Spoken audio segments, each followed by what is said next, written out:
நாயகனாய் நின்ற நந்தகோபனுடைய கோயில் காப்பானே, கொடித்தோன்னும் தோரணவாசல் காப்பானே, மணிக்கதவம் தாழ் திறவாய் ஆயர் சிறுமியரோ முக்கு அரைபறை மாயன் மணிவண்ணன் நென்னலே வாய் நேரந்தான் தூயோமாய் வந்தோம் துயிலழப் பாடுவான் வாயால் முன்னம் மாத்தாதே அம்மா நீ நேச நிலை கதவம் நீ కేలోరెంబావాయ్.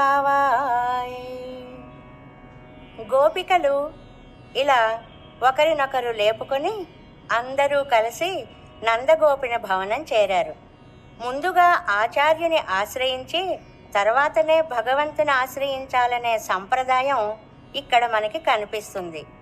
ముందుగా భవన పాలకుని లేపుతున్నారు గోపికలు. అందరికీ నాయకుడైన నందగోపుని భవనమును కాపాడుచున్న ఓ భవన పాలక, లోపలికి పోనీవయ్యా. సరే, ఆయన లోపలికి వెళ్ళనిచ్చాడు.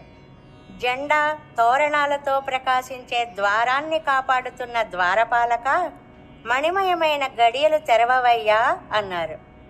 మాయావి మణివర్ణుడు అయిన శ్రీకృష్ణుని పర అనే వాద్య విశేషాన్ని ఇస్తాను అంటే ప్రార్థించడానికి వచ్చాం. ఆయన మాకు నిన్ననే మాటిచ్చాడు. మాకు వేరే ప్రయోజనమేమీ లేదయ్యా. పవిత్ర భావంతో ఇక్కడ చేరాం. ఆ స్వామిని గానంతో మేల్కొలపాలని వచ్చాం. అయ్యా, ముందుగా మీరే కాదనకండి. ఒకదానితో ఒకటి గట్టిగా చేరిన ఈ తలుపుల్ని తెరిచి మీరే మమ్మల్ని లోపలికి పంపించాలి అని భవన పాలకుని ద్వారపాలకుని ప్రార్థించారు గోపికలు.